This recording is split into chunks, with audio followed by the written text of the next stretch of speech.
Welcome back to the Jupiter podcast. I'm your host, Tom Franklin, and today we have on the wonderful Todd Neiss, and we're going to get into some Sasquatch things. So if you keep finding yourself coming back to the Jupiter, or if this is your first time here, first of all, welcome to the show. And do me a favor, like the video, go ahead and subscribe to the channel and go hit the bell notification. That way you don't miss any of your favorite episodes. You can also follow me over on all your MP3 downloading sites. If you want some t-shirts, they're all down in the bottom as well. All descriptions all in the description below. And with all that out of the way, let's welcome to the show, Mr. Todd Neiss. Hello, sir. Good evening. Good evening. How are you? I'm doing good. And yourself? Oh, yeah. It's just been busy working, like always. What about yourself? Oh, keeping busy for sure. It's been quite a year for me, but it's good to be here. It's very interesting. You have yourself one of those folded flags. Was somebody in your family in the military 21 gun salute? The whole. Oh, yes?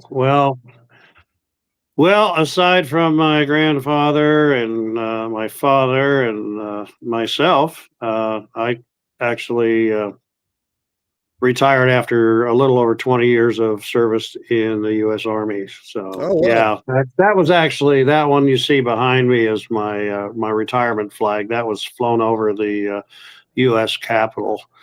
Oh, so what did you make it? The E7, E8, Master Sergeant? Actually, Staff Sergeant is where I got. Oh, wow. I made it to E4 after 4 years, but I used to do funeral details with the 21 gun salute and the folding of the flags. I did that for 3 months throughout the whole states of Kansas and Nebraska back in 2001. Yeah. So I've done it. So I was like, oh, cool. I haven't seen one of them in a while because we used to practice, man. So you're on the honor guard. Yes, I was. I've actually had my gloves stuck in the charging handle when I was trying to do it, and I had to still just kind of hold it with my finger stuck in there. But you have to. Yeah, dude. I've been there. So well, thank you for your service. You too, buddy. We did it, man. We did it. We, freedom of speech, freedom of arms, all those things. I'm all for all of that, man. And I've done my time. I enlisted in, oh Lord, what was it? 98. Yeah, 98. No, 97. I enlisted in 97 and went to the military. Waited for a year after high school. Then I went right into the military of August after my summer vacation. And then 4 years, went to Kosovo, was stationed in Germany for a minute, and went to California September 11th. I was actually at NTC and ended up in Fort Riley, Kansas there at the end. But yeah, dude, I did what I had to do, and so did you, and so did many other Americans. Supporting the concept and the idea of liberty and the Constitution against all enemies, foreign and domestic, right, Todd? Correct. You would be correct. Yes, sir. So, other than your military experience, man, tell me a little bit about yourself, and if you're promoting anything today, go ahead and do that as well. Oh, well, I grew up in the Pacific Northwest, mainly in the state of Oregon. Spent really most of my life there. Up until just recently, I made a decision to move to the Ozark Mountains in Arkansas. And so I purchased a 12-acre ranch up here. We're way up high. We're one of the highest peaks up here. I can see for 50 miles in almost every direction. I love it. It's, I'll tell you what, it was quite a culture shock, to be sure, as you can imagine. Yeah, I can imagine, yeah. Yeah, I'm trying to figure out the language still. I thank God I married a translator, so I'll get through it. But it's like, I finally get down the whole y'all thing. And next thing I know, it's just all y'all. I'm like, what? So Bull Shoals, Mountain View area, I'd imagine, because that's where I was looking when I wanted to move back from Germany. But I'm actually south of there. I'm about an hour, a little over an hour from Bull Shoals. So I'm down toward, well, if you know where Harrison is, I'm just south of there. The closest town is Jasper, and it's 5 miles away. So I'm not off the grid, but I'm like right at the end of it. So, But no, I really like it. I enjoy it up here. It's peaceful, and I retired from the Army about 6.5 years ago. Thought, I'm just going to get this little ranch and kick back. And I'll tell you what, brother, I've been busier retired than I ever was working. So, but I enjoy it because I'm doing what I love doing, and that's talking about my favorite subject, which was Bigfoot. Okay. So yeah, Yes. How did it all I start for you, man? How did it all start for you? When did you get interested in it, and where did it begin, and things of that nature? well, I had kind of put that whole thing. I mean, you can't live in the Pacific Northwest without hearing about Bigfoot or Sasquatch. It's part of the vernacular, really. And technically, that area, the Pacific Northwest, is kind of ground zero. So, yeah, you hear about it, but you know, I hike, I hunt, fish, mountain climb, spend a lot of time out in the outdoors, and I had never seen anything to convince me that there was anything more to this than just an urban legend or a campfire tale. Okay. And so was flat out non-believer, to be honest with you.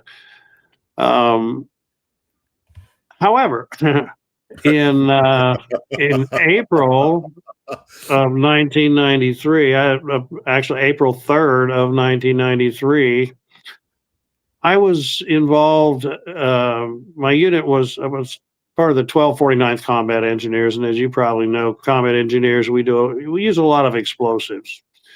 And so on this particular day, we were in the Oregon Coast Range, about 10 miles from the Pacific, but up in the Oregon Coast Range, where we had access to some private timberland. And on this land, we had access to three large gravel quarries, which were ideal for what we were doing because we were using upwards of 200 to 300 pounds of explosives in each of these missions that we did. So there were three quarries. We had three missions. Each had a different, training scenario. The first one was cutting charges, where we had cut steel I-beam with C4 plastic explosives.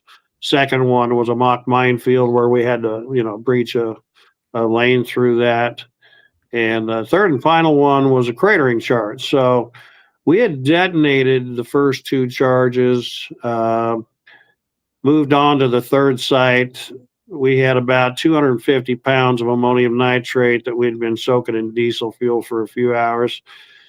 So we put our blasting caps in there and our deck cord and fuse igniter, and we initiated the fuses, and then standard procedure: you get in your vehicles and get the hell out of there, right? So we did that. There were 5 vehicles in all, 2 Humvees up front, deuce and a half or 2.5 ton truck for the uninitiated.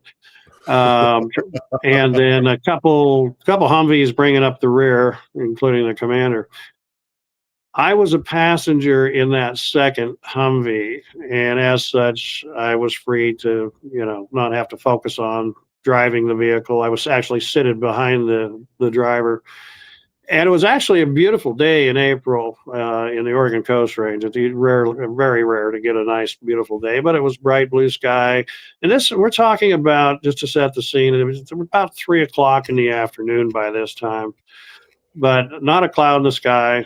So very nice, bright blue day. So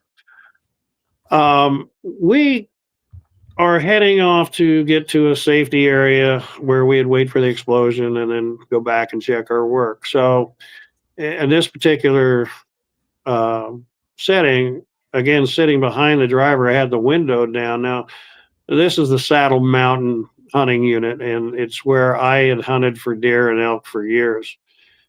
And so it was natural for me just to be looking around the countryside for wildlife. And I got a little more than I bargained for, because we entered into this long sweeping right hand turn.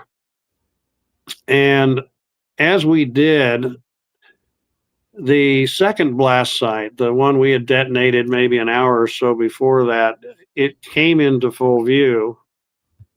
And what struck me were these three very dark figures standing right out in the middle of the gravel quarry down the hill from me. And my initial thought was that, oh my, somehow some civilians had gotten around our security perimeter because, obviously we had security set up just due to the safety. Right. But it took me, so I thought, hell, that's not good. But it took me about 2 seconds to realize that what I was looking at, what I was staring at, these three individuals were not human by any means. By that, I mean, like I said, they're standing right out in the open. If there were trees behind them, I probably never even seen them, but they're in the quarry itself. And the quarry's made up of basalt. And that's kind of a light concrete gray. So these black, very dark figures juxtaposed with that backdrop of this light gray stone really made them stand out. It really made it pop. I mean, the contrast between the two was very, very clear, and it gave me enough of a view to realize that, well, for one thing, the arms on all three of these individuals reached all the way down to their knees. And there's no question they were watching us. They were standing three abreast, looking in our direction. Now, the one in the middle was taller than the two that flanked it on its left and right, but I think back to looking at the 1967 Patterson-Gimlin footage and what they call Patty, the individual they filmed that day. She was really heavy set, very chunky, I guess. I don't know how to say. But these three that I'm looking at, they're built like bodybuilders. I mean, very broad shoulders, a barreled chest, and a very discernible, waistline that came down from this barreled chest. The head sat really squarely down on the shoulders. I couldn't make out any sort of a neck. I mean, really like what you'd imagine a world-class bodybuilder would look like, except these things were covered in dark black hair. And these arms, again, the not just the arms, but the legs were disproportionate with regard to the torso when comparing it to a human. So legs were too long, arms were too long. These things were huge. And like I said, that the biggest of the three, the one in the center, stood there very still, very motionless, but it was what these other two on either side of it were doing, and that was to be swaying side to side, rocking side to side, just like they're shifting their weight from one foot to the other and rocking back and forth. And in the process, these long pendulous arms are swinging down at their kneecaps, and they did this the entire time I watched them. And by time, I'm not talking 5 or 10 seconds, I had what I estimated to be about a 25-second view. Wow. Which doesn't sound like much, but really when it comes to Bigfoot sighting, that is a pretty long view. Yeah. So 25 seconds elapse. I'm stunned, really. I'm just looking, I'm staring, I'm like in total disbelief. I'm in shock, really. And I can't take my eyes off them. And then 25 seconds pass and we continued around the corner and I lost sight of them and I just kind of slumped back into my seat and I was just like, how can that be? But I can't unsee what I saw, right? So now I'm dealing with trying to make, sense of it all. And it wasn't long before we got down to that, after making that turn, that we got down to that safety staging area. And so with another 3 vehicles coming in slowly behind us, I just instinctively jumped out of my Humvee and started jogging back up in the direction we just come from. My hope was to get another view of them, but our SOP would not allow any one individual to be out of sight of the main body. It was 100% integrity is what they called it. And so you had to be accounted for. You can't just like walk off, right? Yeah, So, the SOP, everybody is standard operating procedure. So it's like the guidelines, the rules. yeah. Right. Just trying to we're talking to a lot of civilians, bro. Yeah, I get it. I get it. It's hard to get rid of that. But so Yeah. anyway, All the acronyms. right. Yeah, dude, I was in the Signal Corps, man. So we have, OE 254s and ComSec and all this stuff. So we have things like that too, where you're like, what are they talking about? But you get Right. used to it. But anyway, I jogged back up in the direction we came, and I went as far as I dared. But unfortunately, there was this little bit of a hill that was blocking my direct view of that quarry, and it was killing me. Trust me, I'm standing on my tiptoes trying to get, but I realized I can't go any further. And sadly, if I went another 50 meters, I would have had a clear shot of them, but I couldn't risk that. So, but it was while I was standing there on my tiptoes, my hand to my forehead, straining to see anything, that I heard somebody yell my name. And I hear, "Hey, Neiss," and I look over to my right, and it's Sergeant Martin, and he says, "What are you looking at?" And I drop my hand to my side. I go, "Oh, nothing." And he starts walking up in my direction. I remember Jeff was smoking on a cigarette, and kind of the rest of the trucks are still kind of rolling in behind me. And he gets up to where I'm at, and he looks me in the eyes, and he says,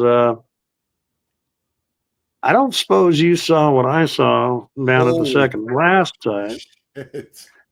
which is something I didn't expect, because being the lone passenger in that Humvee I was in, I presumed I was the only one that had seen what I saw. And of course, being the brave guy, I said, "I don't know, Jeff, what did you see?" Because I don't know, maybe he saw an elk. I wasn't gonna. Anyway, I remember he took another drag off a cigarette, and he looked left and right and made sure nobody was within earshot. And he looked right at me and he says, "I saw 3 dark, hair covered, huge. I don't know, brother. I think I saw Bigfoot or something." And then, of course, at that, I'm like, "Yeah, yeah, I did. Yeah. Yeah." So yeah, it was cool to have that corroboration. But even Right. without it, it wouldn't have changed anything for me, other than I felt great to know that somebody else had experienced what I had. And so, and at that time, I was in the National Guard, so we would meet one weekend a month generally to train together. So it wouldn't be till early May before we had our next drill training period. And at that drill, we had 2 more soldiers, independent of each other, come forward and admit to me that they had seen what Jeff and I had seen. So as far as encounters go, and I can, after doing research for over 32 years and investigating numerous encounters and reports, I can tell you that it is fairly unique on a number of levels. One, multiple animal sightings are very rare. It's usually a single individual. And I hate to call them animals, because frankly, they're a species of what I've come to believe are ancient human. And we can get into that later. But multiple individuals are pretty rare to see, and then multiple eyewitnesses to go on top of that.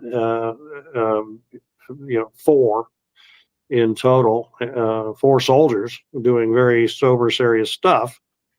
And then obviously just the nature of what we were doing. We were out there blowing up the woods, right? So I mean, we're putting up a mushroom cloud 2,000 feet in the air, and creating a little small earthquake in the process. And whatever the case, I can only assume these things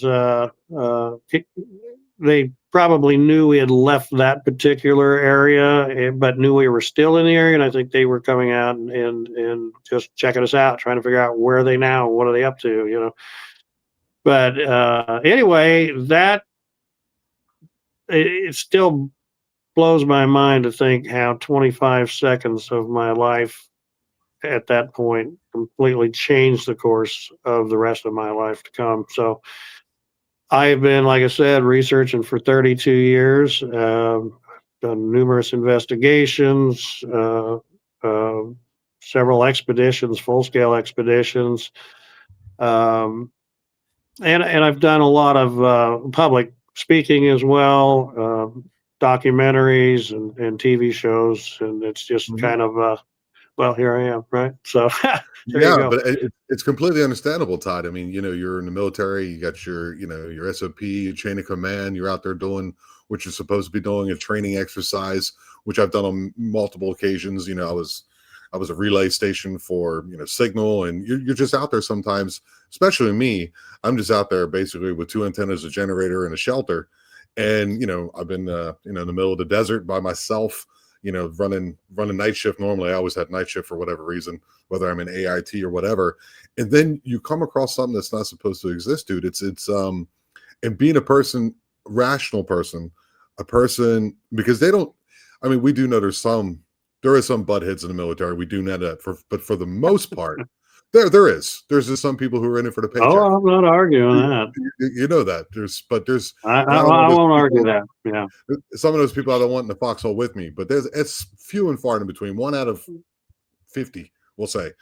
Just give it a nice little round number there. But the There you rest go. of them are, they're there. We're a team. We're a cohesive team. And then you see something that you can't explain, and then they're coming up to you. So the individual above you was a sergeant. I imagine 93 years, maybe with a E3, E2. Actually, I was a E5 buck sergeant, as was Sergeant Martin. Okay. So being was this on a military base? No, actually, and that's the funny thing is my base at the time was Camp Rylea, which was down on the coast, and I don't know that we one. actually had a blasting pit that, under normal circumstances, when we're doing blocks of C4, TNT, or dynamite or whatever, that we could do some small scale stuff there. But this was our annual, real world scenario Okay. where we were using real world amounts of explosives and uh, frankly, had we done it on the base, we would have broke every window on the base, and I don't think the commander would have liked that. So, And so you were saying on that day, the other sergeant that came up to you was smoking a cigarette, and two other individuals seen what you saw. that we know of, That yes. you know of. Right. Now so I've heard a lot about this on military bases where, I mean, there's been stories that I've heard on Sasquatch Chronicles, shout out Wes Germer, that, there's been times where they'd have to off these things and then they, come in and grab them away. Was there any report written up on this? Was there anything that was said up the chain anywhere? Well, yeah, I get asked that a lot, and the short answer is no. Between Jeff and I, we never really talked about it, out loud. So my chain of command was completely unaware of what Jeff and I had experienced, and the other two. Yeah, but how would you even Uh, say that? If you were to report that, because if it was humans in there, say, civilians like you were talking about, you would have to write up a report saying, this, that, and the other, that there was a breach of safety. We have to maintain this, do this, change this, alter that. yeah, But how well, do you do that when it's something you can't explain? exactly. No, I really wasn't going to go there, Right. it wasn't really that I was concerned so much about any repercussions, but even having known that at least at that time, that there was another eyewitness, I was I was in that group where, 9 out of 10 people that have these encounters, they don't talk about it, so, it's these things are seen a lot more than most people that are not in our circles know about. But I mean, let's say you get 100 reports in a year. You think about it, there's probably were 1,000 sightings, but Right. only 10% came forward. And I kind of initially put myself in that same category. I just said, you know what, just, you know, being National Guard, I had a day job, and I'm thinking I'm a non-commissioned officer. I'm a family man, and my day job was a vice president of a shipping company in Portland, Oregon. And Yeah, the last thing you need. uh, so I'm like, yeah, I really don't need anybody really questioning Sanity. my credibility, yeah, my sanity, my honesty, whatever. And so I kind of let things go for a while. Hmm. And so, no, so there really wasn't any reason for the military to even really be aware of it at that time. Now, certainly since then, because again, I've done this for 32 years, and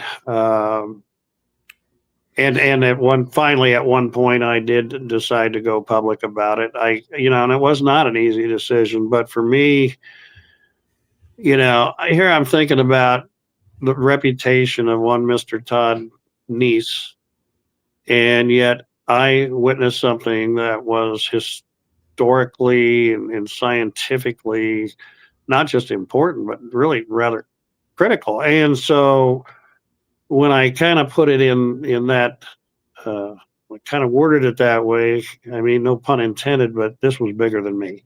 So I decided, you're either going to have to live with this and let it eat you alive, or you're going to have to do something with it. And so I did. I decided that I would try to find a purpose in why me of when I think of all the factors that had to come together at that moment to make that sighting happen. I mean, I could have been distracted, engaged in conversation, or we could have been there 5 minutes later or 5 minutes earlier and not seen them at all. So I mean, I just looked at it that way and said, okay, there must be a reason, Right. and I sought that reason. What I came away with is that knowing they're real, and not really knowing, the health of the species. Obviously, they're fairly rare.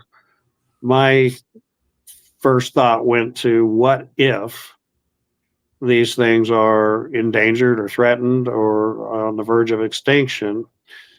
And so ultimately, I started the American Primate Conservancy, which is a nonprofit group predicated our mission statements based on getting them officially recognized, and Wow. Very cool. getting some laws on the books to protect them and to take them seriously, to where we can do some studies, find out really the health of the species. And if they're fine, great, but I couldn't live with myself if I did nothing and then found out that they're gone. I want to make Right. sure that my kids, my grandkids, my great grandkids have as much of a chance, albeit very rare, to experience what I did that day. And so that's really the premise of the Conservancy. That's fantastic. You had to send me that link so that people can go over there and look into it. So, Sure. doing this, okay. So you're starting this conservancy. What has been the pushback? Has there been any? How would you say it? Governmental agencies that's giving you pushback, or just ignore you? Oh, not at all. Not at all. Are you kidding me? You would be amazed at the nonprofits out there. But no, I when I established it, I made sure it was legitimate. It's based on science and education. And when you present it that way, nobody's going to balk at it. It's on science, education, and conservation. Right. So yeah, nobody's going to balk at that. But no, I haven't had any. There has been no pushback to speak of. In fact, I've had a lot of support over the years, and So we're just going to keep on keeping on doing what we're doing and work towards our goal. And it's Right. absolutely fascinating subject. Yeah. And I can't, you'd think after 10 years of research, you'd kind of run out of, you hit the wall. But no, I keep going down these rabbit holes. I make sure every presentation I give, there's always something new. And I've spoken at 10 different conferences this last year alone, all over the United States. And there's no two PowerPoints are the same, because I don't just read books on Bigfoot. I read books on ancient humans. I read books on apes. I read books on animal behavior and animal psychology. I read books that anything that you can relate to these things, anthropology, of course, and primatology and genetics. I've been Mhm. really getting into some pretty heavy books on genetics, trying to figure out exactly what we're dealing with, and you really have to go there to get the answer. But uh, no, my latest thing, and this started a couple of years back. There seems to be two very distinct camps, if you will, when it Yeah. comes to Bigfoot research. And that being the scientific flesh and blood biological living creature species, legitimate species, and then we have the people that tend to lean toward more of the paranormal supernatural side of things.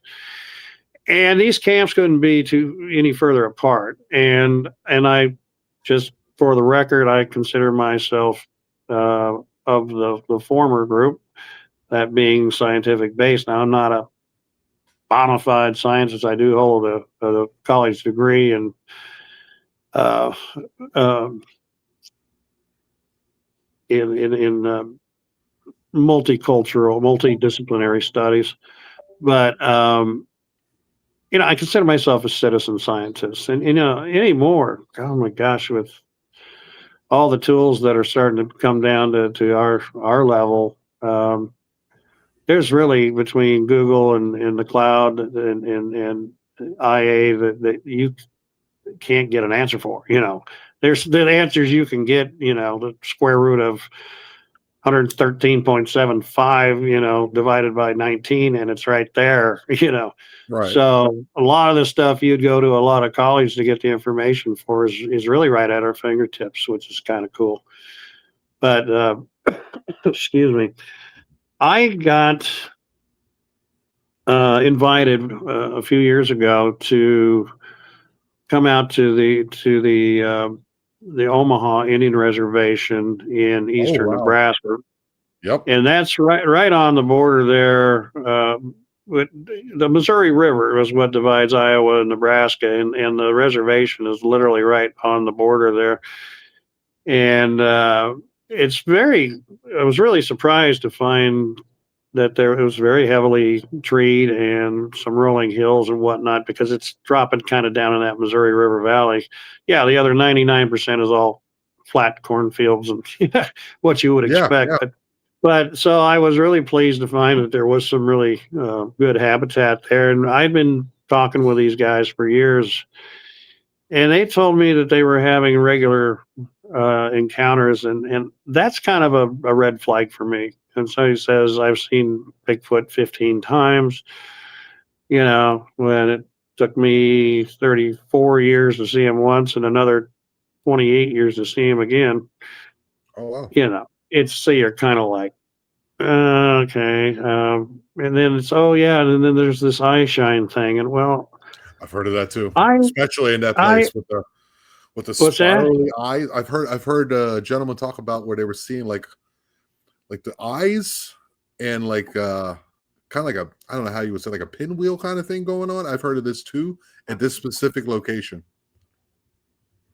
at the one you're talking. Well, so I had, when I do my research, my first go to, you say Bigfoot can do some wild stuff, Yeah, Bigfoot can fly and shoot flames out its butt. Okay, I'll go with that on one condition. Show me one other known species that can do what you claim that they can do, and we've got a starting point. And when it came to the eye shine thing, I I didn't I did my homework, and I look at um, any sort of organisms that generate light, whether it be bioluminescence, phosphorescence, um, electrochemical actions, and whatnot. I mean, we see like photoplankton in the ocean; it Mhm. glows We have that greenish here in and nuclear. Mexico. We have that here in Mexico. There's certain parts of the water at certain times of the year where all the Yeah. waves are even glowing in the dark. Yeah. Well, yeah, and as a scuba diver, it's I would do night dives through it, and the Oh, cool wow. thing is when you swim through it, the agitation from your fins will literally cause them to glow brighter. So That's it's cool. kind of cool. You'd be Yeah. diving at like midnight somewhere out in the ocean, and you'd have a diver go past you, and it was almost like he's trailing these little sparks behind him. It's really something to see. But yeah, photoplankton and a lot of aquatic animals, especially deep marine animals, have the ability to generate light. They use it for either mating or attracting other fish to eat. We get on land, we've got certain animals, a few amphibians, we've got fireflies, for instance. I've got them here on the ranch, and yeah, certain times a year, and that's cool. But then where I hit the ceiling was when I got to mammals, and I could not find any mammals, and you just naturally have to go there, right? So I could not find any evidence of any animals that could literally generate light either through, again, uh, electrochemical reaction like fireflies or bioluminescence, and it just didn't. So I had taken that out of and put it firmly into the paranormal supernatural file. Well, I went out there and I spent a week on the reservation, and we went out in the field 10 different days in two locations, and I kind of got my butt handed to me because not only did I witness the eye shine effect that people have talked about. I don't like that word, and someday somebody's going to come up with a really cool scientific name for it. But some of the things you hear, like orbs and zapped and portholes and eye shine and mind speak, from that group, it's like, let's give it a good name. Let's just figure it out first. Let's figure it out scientifically. So, and it wasn't just the eye shine I experienced, but some incredible vocalizations that went along with it. And so I got on a plane a week later, and I had some homework to do when I got home. Wow. And there's some amazing, funny anecdotal stories I can tell you in those 5 days. Some crazy, crazy stuff. But maybe we can save that for later. But anyway, so I got home and I was like, okay, you can't unsee that either. So now you got to figure out scientifically how that happens, and I did. I just didn't go far enough down that rabbit hole, and so I was really fortunate when I returned from this trip that it was only like, I don't know, 5 or 6 weeks later. I don't know what the odds are, but there was a show that came on, I Discovery or History or something, one of those, and it was a 3-part series called Earth at Night.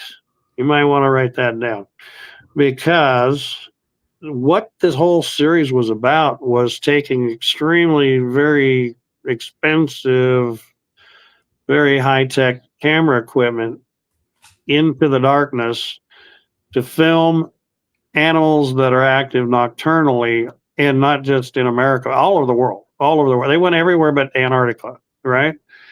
They must have had a huge budget, but they went all over the place, and everything from really down to insects on up to full size animals.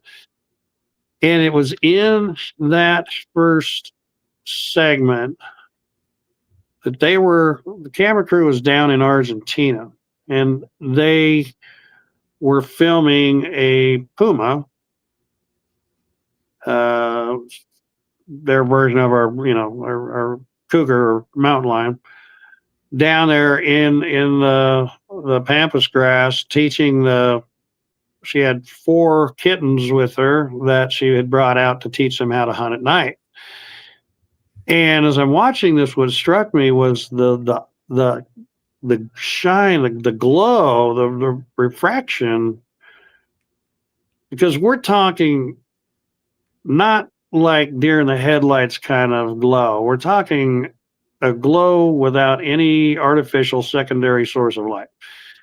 And they're filming this with a special camera, and that particular animal just about blew me away because just of how absolutely bright, it almost washed out the entire face of the cat. But it was what the narrator said just as they're filming that. He said something I'll never forget. He goes, we go all over the world, and he said we filmed thousands of different creatures in our documentary, and he said the South American puma is one of only a handful of mammals where we have actually been able to see their eyes emitting light with just a bare naked human eye, with no equipment whatsoever. They could literally be standing out in the dark and see these eyes with no other source of light. And I went, bingo. And so I did my research to figure out how they did that, and then was able to really just extrapolate that to a much larger eye. And when you do that, the effects are just that much more awesome. The larger the eye, the larger the aperture. Where I was getting stuck was this. It couldn't be self-generated. It couldn't be bioluminescent. It couldn't be electrochemical, which only left refraction or reflection. But the question being, where is the source of the light? And that's where I really limited myself, in that we as humans are very limited, not just in our ability to see in darkness, but we're limited in our hearing range and all kinds of things. Doesn't mean there's not sounds that are going on we just can't detect, or there is light out there that we can't detect. There's always light. I don't care if it's a new moon and it's overcast. Right. There is some starlight, some zodiac light, and some lunar light and cosmic light that does come through either way. It's just that we can't see it. But the interesting thing is, through the process that utilizes the tapetum lucidum, which is a membrane in the back of the eyes of animals with night vision. That's how they can see it, like cats. They can see at night because as light comes in and hits this, it's a crystalline structure, this membrane that sits between the optic nerve and the retina. It reflects that light all through the eyeball hundreds of times. And in that process, it amplifies it. It amplifies it mainly for their own purposes of being able to see. Right. And some of that probably at night, but some of that probably then bounces out then, right? Yes, in that process of that light amplification process, they can raise that light that, again, before we couldn't see it. They can amplify it to the point where we can see it, and I mean barely see it. We're not talking laser beams or anything, but you can make out these eyes in absolute pitch black, and I can't believe somebody's.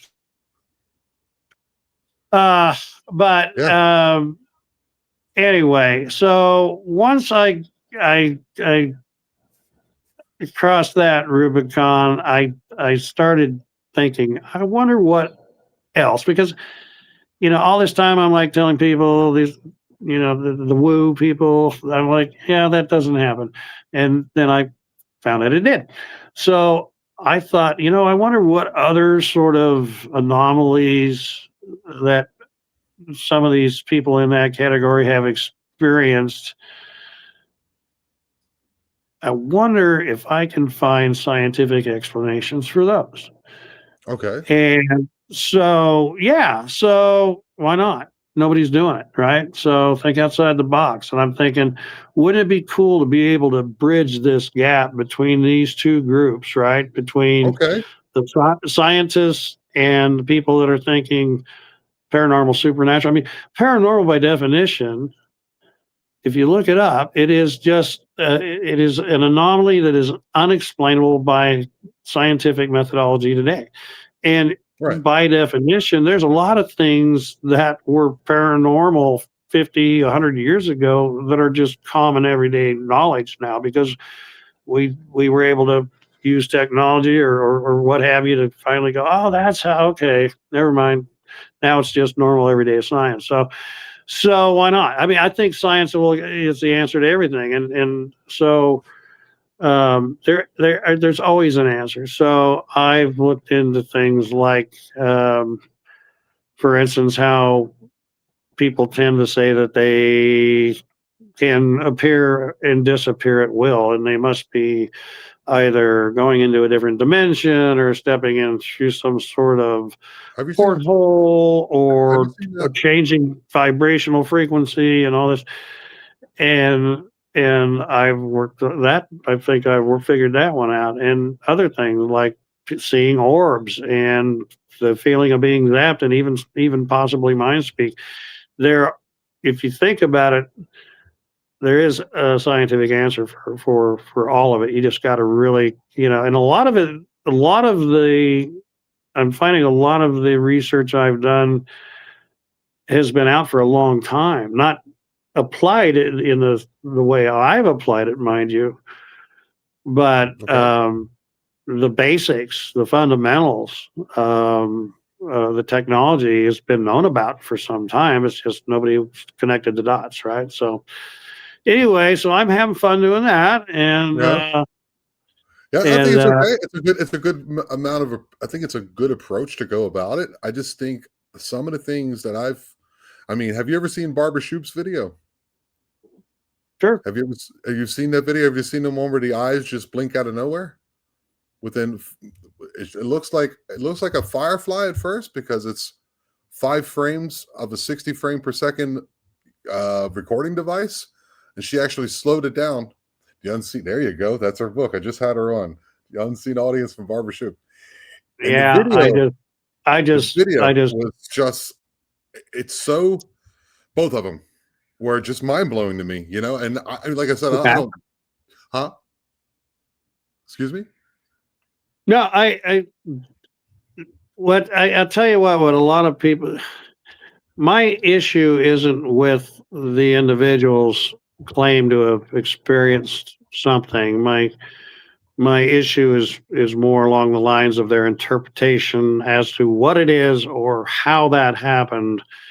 And it's just too easy to pull out the paranormal flag and go, oh, I don't have to answer anything because I'm calling it paranormal, so I'm done. Oh, No, no, no, no, no, no. Get back here and let's work this out. It's a cop out to just throw things into the paranormal category and assume that you don't have to explain anything. So no, I to me I really honestly believe and I believe they're very sincere in what they've seen.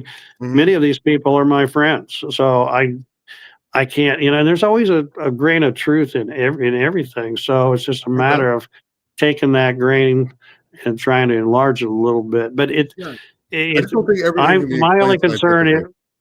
I'm sorry, I don't yeah, think everything my can be. thing is, I believe they've seen what they've seen. I think their interpretation as to what it was and how it happened is questionable, and I look for ways to help them understand how that may have actually happened, and then they don't have to hide from the scientific, biological, flesh and blood scientist people. They can just go, "Hey, I figured it out.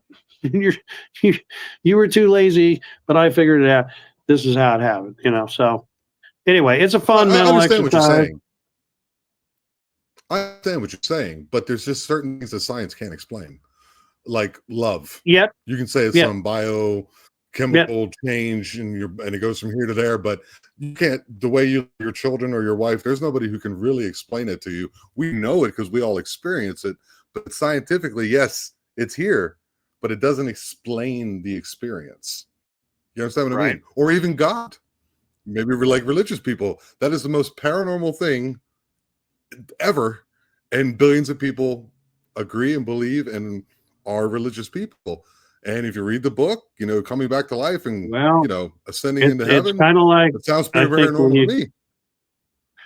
Well, it's kind of like Bigfoot. You've got those that believe, those that want to believe, and then you have those that know. And I think when it comes to religion, there are a certain subset of us that know. Don't ask us how. But again, I think every mystery deserves an opportunity to be solved, and I just don't like leaving things hanging out there and just, well, it's paranormal, deal with it. No, let's take it, let's run with it, let's find an answer. And I don't have the answer for everything, and to be quite honest with you, my theories are just that. They're certainly subjective, but and I would say that right out front. But at least I'm trying, and I'm coming up with some plausible answers. Maybe not the answer, but perhaps something that is So what I do. No, I'm not here to challenge your. Yeah, it's just the internet's kind of messing up right now. I'm not here to challenge your methods and your ways of going, and your intention. Your intention is good, and that's me. Everything. Intention is everything. Intention is everything. And if your intention is to try to quantify it within the scientific realm, that way we can understand it better. There's absolutely nothing wrong with that. But the thing is that what people have experienced sometimes cannot be explained. Like I've seen the Hat Man, and I can't explain it because I know the building for many years. I went to it, and when I seen it, I actually went outside the door and looked, and there was nothing there. But I seen this thing. It's weird. How do you explain that? I can't. Oh, I saw it. I thought I can say, but I won't postulate as to it's an interdimensionalist or not. I go maybe, but I don't know. But I saw it. You know what I mean? That's all I'm saying. Was I seen it? Yeah. You know what I mean? So don't stop. And I've seen it. Now, why don't you take that and try to get past it and come up with some ideas of how that might happen, whether it's pareidolia, whether it's psychosomatic, whether it's pareidolia. Something real. Psychosomatic. Pareidolia is when you see faces and things that don't exist. It's when you kind of make things into what you want them to be. But no, I mean, there's answers. We know those things exist. So, it's challenging to try to get out and look for answers. That's all. But I will say this, a lot of things that people observe, or more to the point, experience, may not be that particular anomaly may not actually be happening at the source in so much as it's happening on your person. Oh, on your mind. No. Physically. For instance, infrasound. I'm sure you've heard of it, and I've talked about it many times. Infrasound is sound, again, something that is below human detection audibly, but its bass sounds below 20 hertz, and when you get below 20 hertz, you can't hear it. But the irony in that is that the lower the frequency, the longer the wavelength, the more powerful and physically capable these sonic waves are. And when somebody says, I'm looking at Bigfoot, and all of a sudden they just faded out. So they must have stepped through a porthole, or they must have changed dimensions or vibrational frequency, or a UFO picked them up, or whatever. Or I'm standing there with nothing there, and all of a sudden one shows up, just like right there. Like it didn't walk into the scene, it just showed up on the. Okay. Nobody stops to think, is it possible that that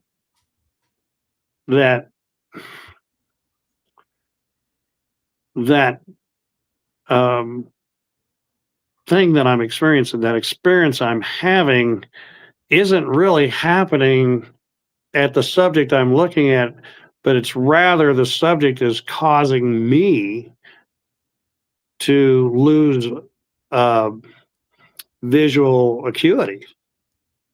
You say, well, how can they do that? Well, infrasound, we know, which can be generated in nature by certain animals, elephants, tigers, whales, hippopotamus, alligators, they all do that.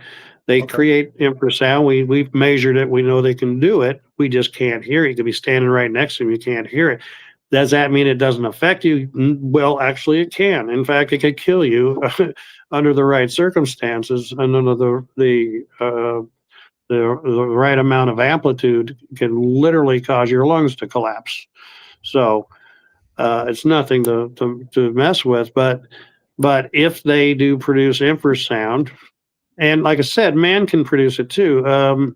We use it almost daily when they do fracking, for instance. They're setting off explosives miles away and putting infrasound detection equipment miles away from the explosions and picking up those infrasound sonic waves that are coming back, reflecting off of the shale beds. And explosives like what I was doing, same thing. In World War One, they used to call it shell shock, where certain individuals that were nowhere near where an artillery round landed, they could have been a mile or even 2 miles from where it landed. They were totally taken out of the game because they were so messed up, and they just called it shell shock. And now, applying what we know today to that situation, we know that those artillery rounds were creating infrasound, and infrasound will mess with you. And that infrasound was traveling through the ground, and it can travel for many miles. Wow. Elephants communicate sometimes 5 miles distance through the ground They put their trunk using on the ground. That's right. They put the no, trunk on the ground. no, it's through their feet actually, and it's Okay. not stomp. It's not making contact like slapping a trunk on the ground or stomping their feet. It's internal. You have to realize they're using their lung capacity and their vocal cords. You know, you hear even humans that do that, what they call like that talking or whatever you call it, whatever. You know, well, but much deeper. But it creates vibration that goes through the feet of the elephant and be picked up through the feet of another elephant 4 or 5 miles away. That's Wow. the nature of infrasound, where higher frequencies tend to reflect and bounce off of things. Lower frequencies will literally penetrate and travel. For whales, they've determined whales can communicate hundreds and hundreds of miles apart from each other using infrasound. But again, so explosives can do it. Humans can do it. Thunderstorms, earthquakes, tidal waves, volcanic activity all create infrasound. And it's interesting to see how animals react before humans do when we get Yes. earthquakes coming. You know, Yes. That's they're interesting. sensitive.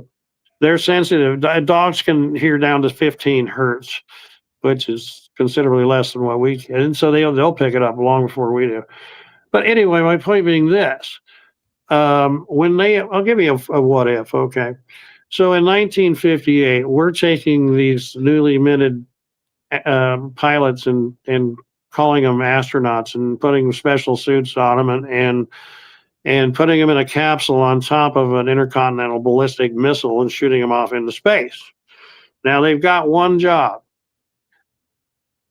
write it out and keep in touch with Houston. We need to know what the gauges are reading. We need to know what the pressure is outside, what the temperature is inside, what the speed is. We need you to So they in the 1950s, it's, again, just strapping them on missiles, shooting them up into space. there was, Houston, we have a problem. What's that? Well, we can't read the gauges. This is what the pilots radioed back. For some reason, we cannot, and these were analog gauges, if you will, with the needle, not Mhm. LCDs or LEDs. So, what they just said, we can't tell you the data you need us to read to you. We can't, the gauges are right in front of our face. We can't focus on them.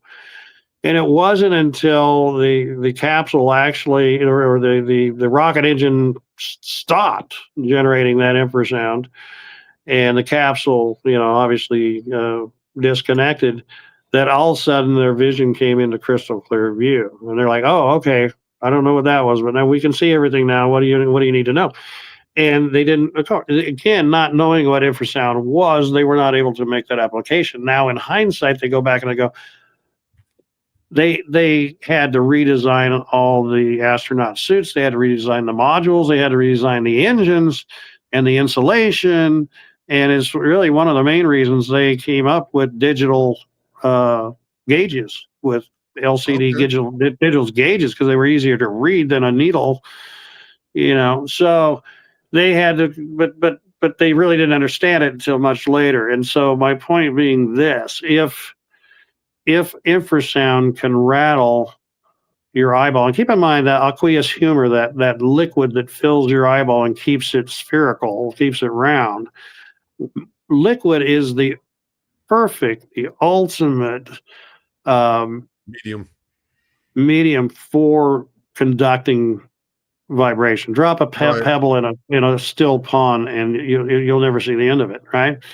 Same sort of thing. Now your eyeball is getting bombarded. Same sort of deal as these astronauts, but now you're in the middle of the woods, and your eyeball is getting bombarded with these very low frequency sonic waves, which is making a rippling effect, not on their end. They're not fading out. It's happening to you, and it's causing your vision to become distorted, to where looking at the source of this infrasound, everything's going to kind of blur out and be very difficult to focus on it. And to that extent, we could probably apply that to why it's very difficult to get very clear photographs or videos of these things as well. If they're generating that, it can affect hard surfaces as well. So if I'll tell you where I really kind of started on this was I was driving my Dodge Ram pickup with a booming stereo in it one day, and I've got some subwoofers in there, and I turned the bass up and cranked up the volume, and I'm driving down the road, and I need to switch lanes, and I look in my rearview mirror, and I realize that I cannot see the lane next to me clearly at all. And the reason was the vibration being caused Yeah. by these low bass notes. And these are bass notes, again, keep in mind, bass notes we can hear. What were you Now, jamming? What were you jamming? it was some country song, but it had a lot of bass to it. I can't Most remember country what it songs is at have a the lot of bass. moment. It's But always I'm either going hip to hop tell, or country. but I'm going to tell you, it wasn't until I turned down the volume on my stereo that slowly but surely the image in my mirror became clearer and clearer. And so think about this. That's a solid piece of glass with just a reflective coating on it. If sonic sound waves can distort your vision uh, uh, using a completely solid object like that, imagine what it can do to the liquid in your eyeball. It's not hard at all. Take a pan of water and set it on top of a speaker and turn up the volume and see what that water does. It'll look like it's boiling. That's the same thing Right. that's going on in your eyeball. If my theory, again, That's pretty totally good, dude. I like it. hypothetical, but I I like can it. back it up with science to say, here's where back in '58 we realized the effects of infrasound on the human eye, and it will distort your vision. Okay, check that block. Do we have any known animals out there that can generate infrasound? Yes. Okay, check that block. Are any of them mammals? Yes. Okay, check that block. And as you get down, all of a sudden it's like, this is it's a good working theory anyway. But Will it answer every question or what Barb saw in her videos? And I've seen them. I know what you're talking about. Maybe, maybe not. But again, if your eyes are getting messed up, if your vision's becoming distorted, and you say, well, we got it on camera. Well, they saw it and they got it on camera. Has what's to say it's not affecting the camera as well? You know, Right. it's just one of those things that I'm trying to give ammunition to those people that had those experiences and go, look, I think you saw what you saw, and let me tell you how I think it happened. And then next time somebody gives you crap, just pull this out and go, huh, well, here's how that happened, you know. And so I don't know. It's No, it's fair, somebody's man. got a job, man. It's fair. It's fair. There's nothing wrong with being fair about what you think could be a possibility, backing up what we know, what we're still learning, and then trying to put the two together and just instead of just throwing your hands in the air and going, I don't know. But a lot of people don't either have the ability to put those in line. There are some people who really whoop it up. I agree. There's some people who really whoop it up. I've heard them. I've spoken with them. And there's some people like yourself and others who are like, no, dude, that's all whatever. I'm saying that we have to be able to have the possibility to speak with one another, and whatever that language needs to be, and however we bridge the gap, one way or the other, however that works, I think you doing what you're doing and reaching out is an important process. I really do. No, thank you. And I you know, it's you know, you get Eddie do this for 3 decades. It's like you gotta come up with some new stuff, and that's Well, and yeah, like I said, yeah. I'm going through books on genetics, and my good friend Dr. Brian Sykes, who passed away not too long ago, wrote some great books on genetics and the human race, and even some of his last books. Uh, I'm reading one. It's Yeti's Bigfoot, Yeti, and the Neanderthal, and it's fascinating because even Brian was one of those guys that was willing to, scientists, willing to risk his reputation to consider some alternative stuff. But I'll give you another one just real quick, because I say, okay, I think I can explain fuzzy photos and possibly some visual acuity distortions that might be, deal with this. Another thing so I kind of reached back in that file in the Woo file, and I pulled one out. I said, "Oh God, this is going to be tough." Orbs. Oh my God, orbs. How do I explain orbs? So I rolled up my sleeves and I started doing some study and research, and you can do the same thing. It's not real hard. It's just, you know, really all you have to do is ask the right questions. Can infrasound create um, uh, an optical illusion of balls of colored light? And see what you come up with. But in this one particular scenario, it's a pretty fascinating story actually. Back in the '90s, and it was just before they were really learning about infrasound, or about the time they were. There was a factory that had been around 50, 60 years in this town, and as factories grow, you're constantly changing out equipment and getting stuff that can produce more product or better, more efficiently, or what have you. And so this one particular day, they had brought in, so they had a shutdown and brought in this new equipment. And then the next day, everybody came, back to work. And for some reason, they started complaining about not feeling well, about um, seeing things, and just feeling off. And some people were reporting seeing things in their peripheral vision movement that when they turned to look at it, it was not there. But again, when they started focusing on what they're doing, anywhere around their peripheral vision, they were getting movement of some sort. And some of them even were talking about it maybe being ghosts.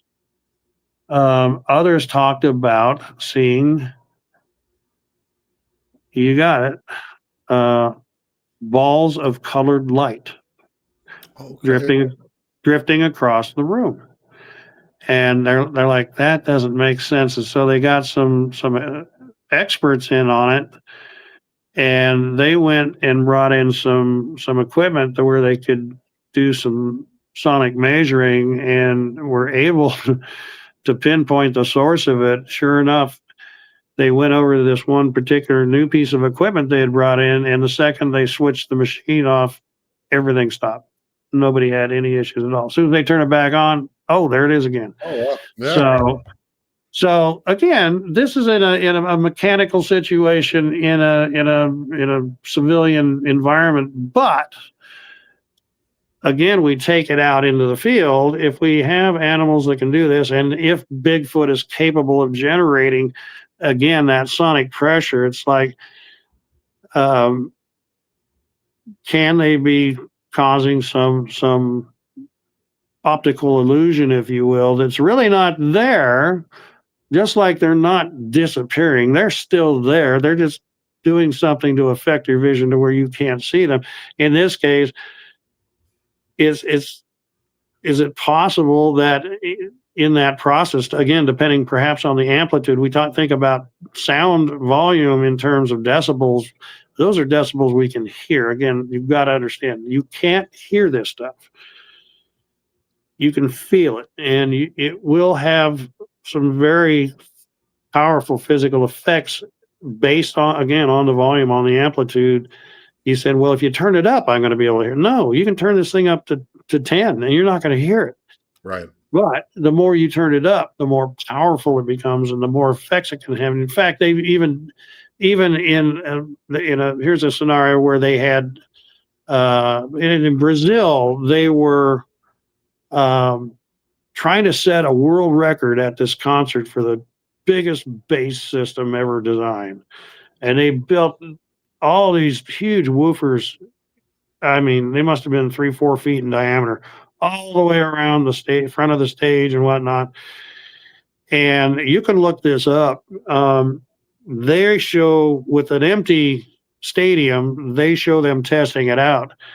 And just hitting a single note, you could literally see dust flying off the ground.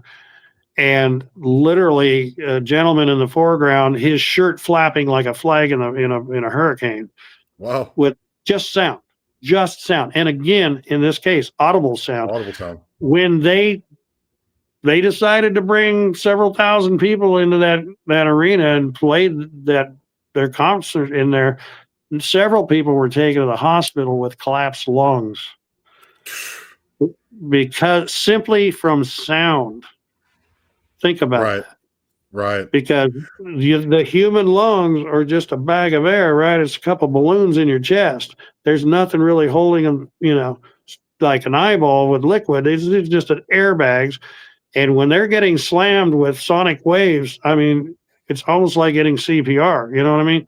So, right. Hey, sound can kill you. And so, depending on the situation and depending on the scenario, I think if Bigfoot can generate infrasound, I think based on the level, the amplitude that they apply, they can get different effects. Everything from fading out or fading in, creating optical. And what's more interesting is how they affect you emotionally and personally as well, in terms of the fear factor. People talk about being zapped and being just having a sudden panic attack for no apparent reason in the middle of the woods where they've gone most of their life, and all of a sudden they can't move or they can't speak or they can't, they can't even move in some cases. And that's exactly how the Asian tiger uses infrasound. They use it to hunt. They will stun a herd of antelope that they want to attack by using infrasound. Again, the antelope can't hear it, but they can sense that they can feel it, and they know something's wrong and danger close. And in that sense of hesitation and panic, the tiger gets on them And so Wow. they use it that way. So again, it can affect your attitudes. It can affect your control processes, literally. So Wow. sound is interesting, Yeah, it and it's is. just funny that science never bothered to look in infrasound because it wasn't practicable, it wasn't pragmatic, there was no way to make money on it. And why make, would you make silent, would you like to buy this beautiful CD of silent music? What? How about I make you? How about I? Would you like to buy some tasteless food? Perhaps. No. Yeah. Can I interest you in an invisible picture? Yeah. It's just it's literally out of sight, out of sound, or out of hearing. So the science is like, yeah, we don't need to go there. And when they finally did, they're like, oh, dang it, we should have looked sooner. All right, But man. yeah, so there's anyway. It's all, dude. I really enjoyed that. Honestly, it does fill in some holes for me. Thank you. I want people to slightly think, more enlightened. Yeah. I feel more enlightened. Every bit of information, good and or bad, we have the ability to go ahead and filter out as we choose to do so. And if we just try to, maybe you're saying just look at it with more sense, maybe with different eyes in a different way, in a different toolkit, maybe we can get to some of these answers of why the things are happening and or not happening that we would expect to see. And since they're basically still unrecognized by a scientific community as a species of sorts, then there's going to be a lot of holes that need to be filled in. And doing it the way you're doing it, with your 32 years of work and research there, I really enjoy it, man. And Todd, I really enjoyed having you on. I normally only go an hour, dude, but you had it going, bro. And I enjoyed every bit of it. I really appreciate that you came on and talked to me. Well, it's been my pleasure. I hope I didn't bore anybody, but no, it was good. It was good, man. Really, I appreciate you having me on. It's been fun. Let's do it again, maybe sometime. We'll take it down, take it a different direction. Yeah, okay. Dude. Oh, that would be great. That would be great. And thank you, man. So remember, guys, we are the eye. We are aware. Love you all, and have yourself a wonderful night, day, or whatever it is that you're having. Later.